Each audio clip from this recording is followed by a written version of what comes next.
അതെ. ഹെഡ് ഓഫീസിൽ നിന്നുള്ള അന്വേഷണം വന്നപ്പോഴാണ് ബെഞ്ചമിനുമായിട്ട് ഞാൻ സംസാരിക്കുന്നത്.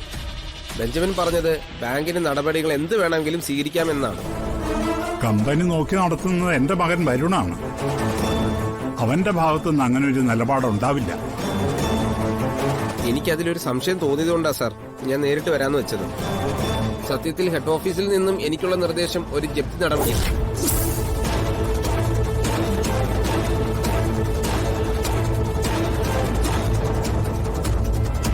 തൽക്കാലം ഞാനൊന്ന് പറഞ്ഞ് സമാധാനിപ്പിച്ചിട്ടുണ്ട്. പക്ഷേ ഇനി മുന്നോട്ട് പോകുന്ന അപകടമായിരിക്കും.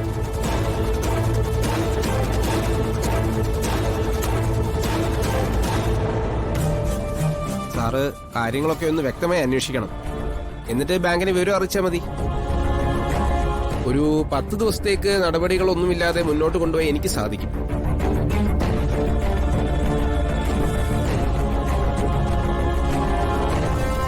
അത് കഴിഞ്ഞാൽ പിന്നെ എനിക്ക് പിടിച്ചിരിക്കാൻ പറ്റാതെ വരും. ഈ വീടിന്റെ ഉമ്മർത്ത് ഒരു ജപ്തി നോട്ടീസ് ഒട്ടിക്കുന്നത് സാറിന് താങ്ങാൻ പറ്റുന്ന കാര്യമല്ലെന്ന് എനിക്ക് നന്നായിട്ടറിയാം.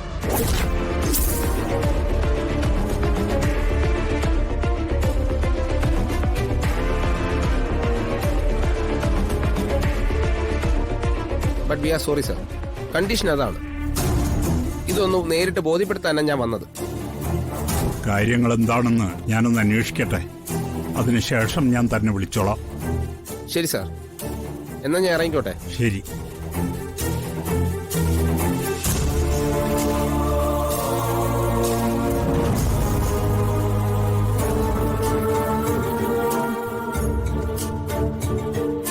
അല്ല ഏട്ടാ, നമ്മുടെ വീട് പോലും പണയത്തിലാണോ? കമ്പനികൾക്ക് ചിലപ്പോ കയ്യിലുള്ള ആസ്തികൾ ചില സമയത്ത് പണയപ്പെടുത്തേണ്ടി വരും. അത് ബിസിനസിന്റെ ഒരു ഭാഗമാണ്. ഇതിനു മുമ്പ് പലതവണയും ഇതുപോലെ ചെയ്തിട്ടുണ്ട്. അത് തിരിച്ചടച്ച് കാര്യങ്ങൾ ഭദ്രമാക്കിയിട്ടുമുണ്ട്. ഇപ്പൊ എന്തു പറ്റി? വരുണിന്റെ കയ്യിൽ നിന്ന് വന്ന എന്തെങ്കിലും കുഴപ്പമാണോ? അതിനിടയിൽ അവനെ കുറ്റപ്പെടുത്താൻ സമയം കണ്ടെത്തുകയാണല്ലേ. നിങ്ങൾ പൊയ്ക്കോ. കുടുംബത്തിനൊരു പ്രശ്നം വരുമ്പോ അതിന്റെ ചർച്ചയ്ക്ക് നിങ്ങൾ ഉണ്ടാവുന്ന നല്ലതല്ലേ. ആ, എന്നാ പിന്നെ നിങ്ങൾ എല്ലാരും കൂടി പരിഹരിക്കേ. വാ കൽപ്പന. ആ ദാ ചന്ദ്രേട്ടനെ വിളിക്കുന്ന 100 ആയുസ്. ഹലോ ചന്ദ്രേട്ടാ. എന്താ ഉർവശി, ബാങ്കുകാര് കണിമംഗലത്തിന്റെ ഉമ്മറത്ത് നോട്ടീസ് ഒട്ടിച്ചോ? ചന്ദ്രേട്ടൻ ഇതെങ്ങനെ അറിഞ്ഞു? ഇപ്പൊ കണിമംഗലത്ത് നടക്കുന്ന എല്ലാ സംഭവങ്ങളുടെയും പുറകിൽ ഞാനാണ്. കണിമംഗലത്തിന്റെ അധപ്പതനം തുടങ്ങി. കണിമംഗലത്തിന്റെ രാജാവായി എന്റെ ഏട്ടൻ തമ്പുരാൻ ഇനി വാഴില്ല ഉർവശി.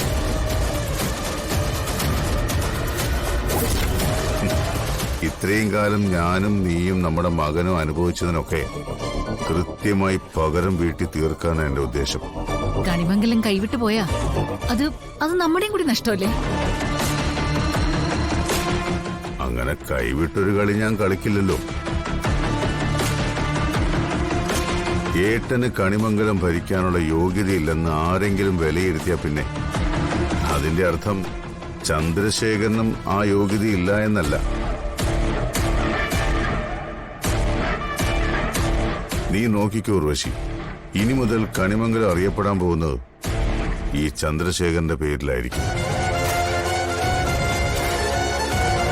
ആളുകൾ ബഹുമാനിക്കാൻ പോകുന്നതും പേടിക്കാൻ പോകുന്നതും കണിമംഗലം ചന്ദ്രശേഖരനെ ആയിരിക്കും.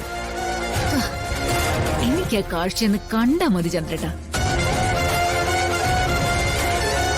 ഇത്രയും കാലം എന്റെ മുമ്പിൽ അഹങ്കരിച്ച് നടന്ന ഏട്ടനും ഏട്ടത്തിയും അമ്മയും വരുണും രാധികയൊക്കെ പെടാപ്പാട് പെടുന്നത് എനിക്കൊന്ന് കാണണം.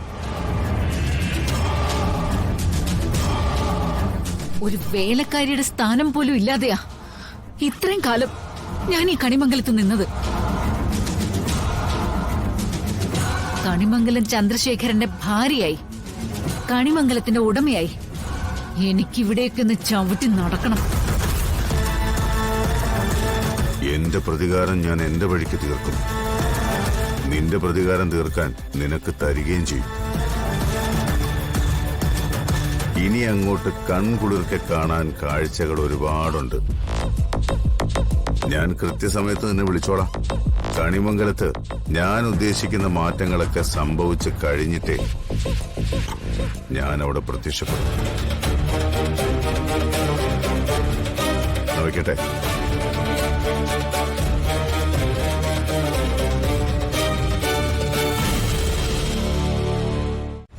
കൽപ്പനെ അറിഞ്ഞോ, ഇതെല്ലാം ചന്ദ്രേട്ടൻ ചെയ്യുന്നതാ. ചന്ദ്രേട്ടൻ ഈ കണിമംഗലം ഇല്ലാതാക്കും, നീ നോക്കിക്കോ.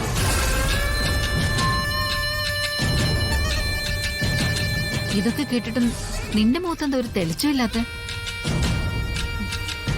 കണിമംഗലത്തൊന്നും ഇല്ലാതായ ഞാൻ പിന്നെ എന്ത് ചെയ്യും? മറ്റുള്ളവർ ഒതുങ്ങുന്ന പോലെ ഞാനും ഒതുങ്ങേണ്ടി വരില്ലേ?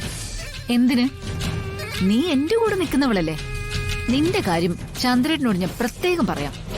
ചന്ദ്രേട്ടൻ സംരക്ഷിക്കുന്നില്ല, പിന്നെന്താ, അതുപോരെ? ആ, ചെറിയച്ഛൻ അങ്ങനെ ചെയ്യുമെങ്കിൽ എനിക്ക് സന്തോഷം മാത്രമേ ഉള്ളൂ. കൂടെ നിന്നവരെ ആരെയും ചന്ദ്രേട്ടൻ മറക്കില്ല, ഞാനും മറക്കില്ല. ഇതുവരെ ചിരിച്ചവരൊക്കെ ഇനി അങ്ങോട്ട് കരയും കൽപ്പനെ.